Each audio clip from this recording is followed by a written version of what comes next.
Hey everybody, welcome back to my channel. I'm Zari McQueen, and in today's video I'll be showing you how I customized and styled and bleached my knots on this We-Ballice virgin hair. I've received a 16-inch middle part Brazilian straight closure with 18, 20, and 22-inch bundles, and I did use all three bundles, but just a little heads up, I did have to single track the hair once I got like around the top. Honestly, I did the first bundle double weft, then I went single track because I didn't want to run out of hair, and it seemed like I would have.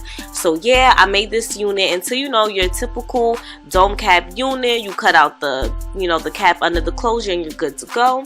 So right now I'm going to be bleaching my knots, and after trials and tribulations I finally found that perfect consistency when bleaching your knots. And I also found the best bleach to use when doing this, so that you don't really have to go back and tint it, because you don't have to worry about those orange brassy tones that you usually would get. So I'm using this Clear Raw 30 volume developer and this Collider Colors bleach. I did make sure I used the blue bleach because this will really eliminate me having to tone it after, because it's brassy. So as you can see, this mixture is super thick. You want it to be so thick that it does not drop off the spoon. This way it will not seep through the lace, and you know, you won't have blonde roots. So that's really what I aimed for. And as you can see, I'm just going to use the spoon to kind of spread, not really try to tap and push in the bleach, but rather just spread it all around on the lace. And yeah, make sure I get everywhere, and even try to go in front of the hairline, just so that that extra lace that you had will blend right in with your skin.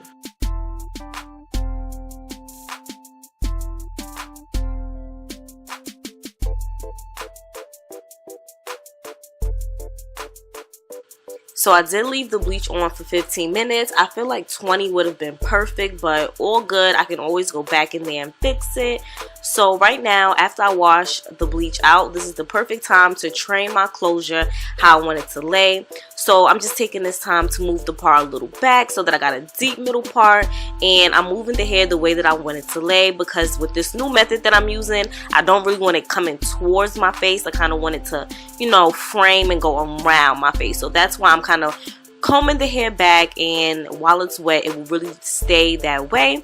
And then I'm going to use my trusted argan oil from Cream of Nature. Take a little bit of that and run it through the hair. With this oil, it really makes all hair feel amazing. Like, it's not too heavy, and it just makes your hair look so good.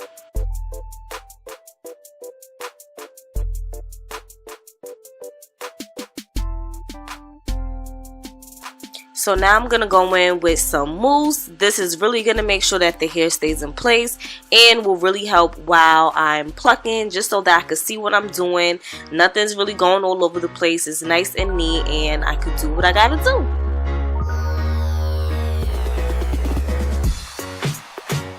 You guys, y'all don't even understand how long it took me to edit the part of me plucking the closure, because honestly, like, I feel like I can have a heavy hand when I'm doing this, and I really just want to get out of that habit, because I'm so tired of plucking, thinking I'm doing a good job, then after the fact it's like too wide, and then I gotta go back and fix it. Like, I really hate that. So I really tried to have a lighter hand. I took more of my time, kept checking my work, kept combing, and really trying to focus. So like, I have like 30 minutes of me just sitting here trying to pluck this closure, and I did not want this video to be mad long.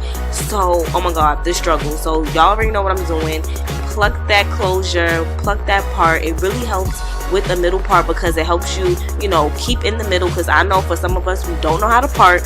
So that middle part already there helps you stay on track. So just pluck along that, and you're really good to go. Try not to go out too far, but try to work like going back, thin it out a bit, but really just keep checking your work to make sure that it's not super thin. We want to look natural, not bald.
So if you're not into the look that I'm going for in this video, you honestly could just stop after you tweeze the part to your liking. But for this time, I'm going to switch it up and I'm going to go for that frontal look, that make your closure like a frontal thing.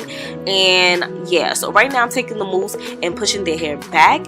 I really like that look of that volume in the front, and I really tried to achieve that, so that's why I'm pushing the hair back and trying to mold it with my fingers with that mousse. That really helps. And now I'm gonna tweeze in the front, the hairline of the closure, just so that it's not too thick, and when I do the other parting, like doing the laid edges look, that is not super thick. So that's what I'm doing now.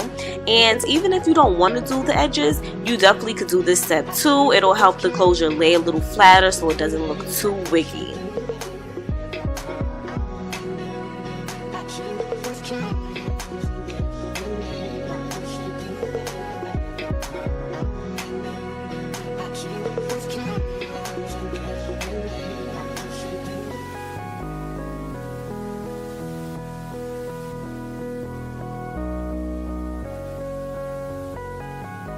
I did also part a section and pluck back there, just so that I was sure not to take way too much from the front.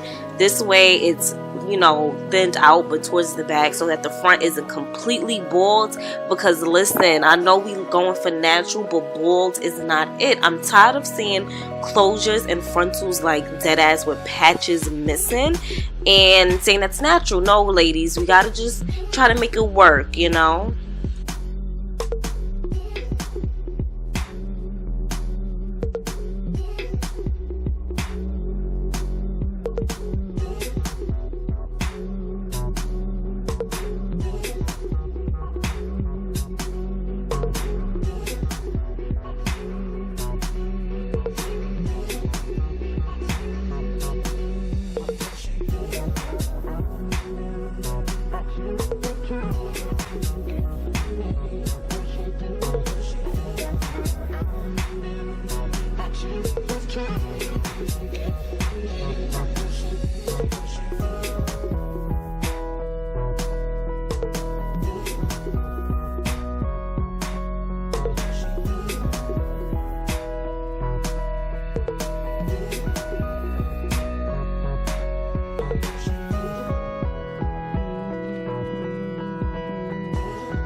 Now I'm going back in with that mousse, but before I mold the baby hairs, I'm just making sure that I'm setting this, like, you know, this kind of hairline that I got going on, so that the edges basically are facing forward and going that way, and that the hair in the way that I want it to lay, giving me that little volume, and the front is doing what I want it to do.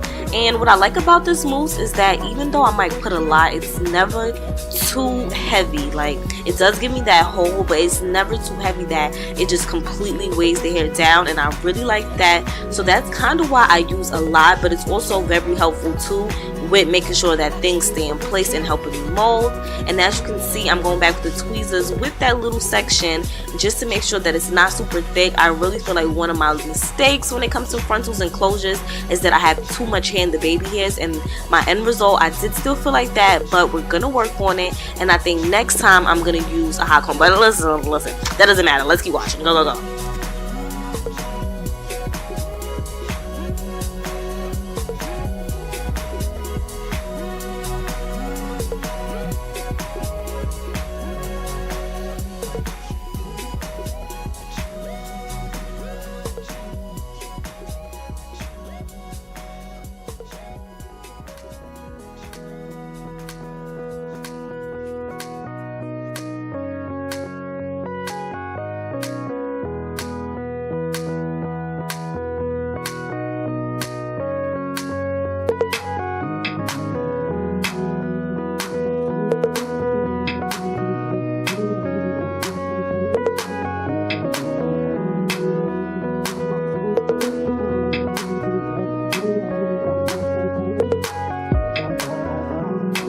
quick little pro tip that I have with wearing wigs as a college girl is that one thing you want to do is before like the day is done, when you take your wig off, just try to wet where you did the edges and stuff like that, just so that you could, you know, get the got to be out so that you can restyle it for tomorrow so it doesn't flake up and it's crusty, because girl, we don't like that. So from the night before, wet that leftover residue, and then go back into your room, go on your wig head, do the edges again, and then hit it with that freeze spray, that got to be freeze spray, and it literally will stay in place. So in the morning, you really just have to put it on your head.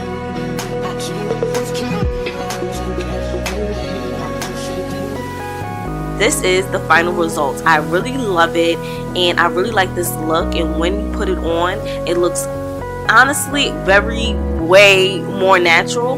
So I think I will be trying to use this technique. But y'all, look at this hair. One thing I can definitely say is that this hair is the softest hair I've ever worked with. It's so easy. Of course, it's straightened beautifully because it is straight hair, but it just has a glow and a luster like no other. I did not experience any tangles when wearing this unit, and no shedding really either. Like, this hair was a plus. The only shedding I got was when I did my plucking, and that's it. Throughout the day, I did not experience any issues. So really a thumbs up to We-Ballice Hair Company. Make sure you go and check them out. All of the additional information, links, direct links, all of that will be down in the description. And like I said, when you do wear the wig, wear it out, I just recommend going in with your hot comb to give that volume in the front again, and to really just make sure everything's in place so that it's not super flat, which is what I did. But you know, we make mistakes, and when you're cutting that lace, zigzag is very important, okay? It really lays better, and I'm glad I'm starting to do this instead of just straight across. And here you go. Definitely recommend using that hot comb, but when I come with an update, I will show you guys. Thank you so much for watching.